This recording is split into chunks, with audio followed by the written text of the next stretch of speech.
एगो आदमी के लोहा लक्कर के दुकान रहे। जब वो आदमी दुकान पर जाए तो अपना संगे अपना छोटका बेटा के भी लेके जाए। एक दिन अपना बाबूजी के काम करत देख वो बचवा सवाल कैलस, बाबूजी ये दुनिया में आदमी के कितना दाम हुई?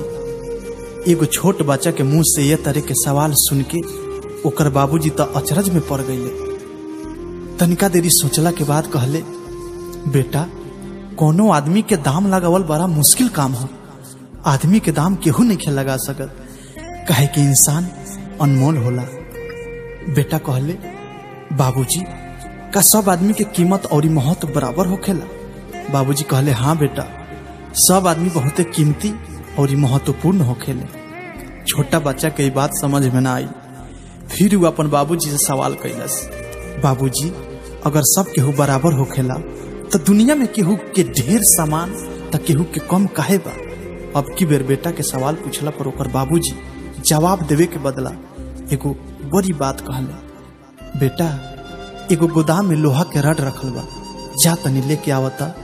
बेटा कहलस, ना बाबूजी, पहले हमरा के जवाब दी, ओकरा बाद हम रड लेके आई। बाबूजी कहले, पहले रड त ले आवा, ओकरा बाद हम तोहरा के आराम से सवाल के जवाब दे।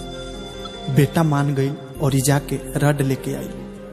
रड ले आते ओकर बाबूजी सवाल पूछले, बेटा एकर कीमत कितना दाम हुई? बेटा कहले, एकर दाम 300 रुपया बाटे।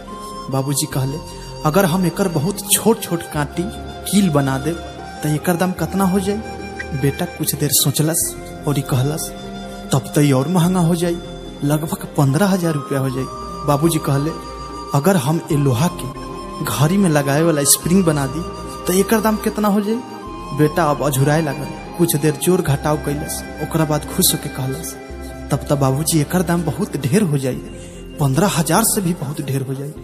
बाबूजी अपना बेटा के समझा के कहले, ठीक यही तरह आदमी के कीमत ऐसे ना होखे कि अभी वो काबा। आदमी के कीमत एकरा पर होखेला कि वो कितना काबिल और कितना मेहनती बाटे। अब बेटा अपन बाबूजी के बात समझ गई। कहानी तो खत्म हो गई, लेकिन रउआ सब यह कहानी के मतलब समझनी कि ना? अगर रउआ अभियो नहीं समझ ले तो जान ली, कोनो आदमी के कीमत केहू नहीं लगा सकत। हर आदमी के कीमत ओकर गुण अवगुण से होखेला। मान ली कि कोनो आदमी खेती बाड़ी करता तो उस समय उनकर कीमत कुछ और ही हुई, बाकी वही आदमी के जब कोनो स्कूल में मास्टर की नौकरी लग जाए तो उनकर कीमत कुछ और हो जाला। कोनो आदमी के कीमत एगो आदमी के लोहा लक्कर के दुकान रहे। जब वो आदमी दुकान पर जाए तो अपना संगे अपना छोटका बेटा के भी लेके जाए। एक दिन अपना बाबूजी के काम करत देख वो बचवा सवाल कैलस, बाबूजी ये दुनिया में आदमी के कितना दाम हुई? एगो छोट बच्चा के मुंह से ये तरह के सवाल सुन के ओकर बाबूजी तो अचरज में पड़ गईले। तनिका देरी सोचला के बाद कहले, बेटा कोनो आदमी के दाम लगावल बड़ा मुश्किल काम है। आदमी के दाम केहू नहीं लगा सकत, काहे कि इंसान अनमोल होला। बेटा कहले, बाबूजी का सब आदमी के कीमत और महत्व बराबर होखेला? बाबूजी कहले, हाँ बेटा, सब आदमी बहुते कीमती और महत्वपूर्ण होखेले। छोटा बच्चा के बात समझ में ना आई।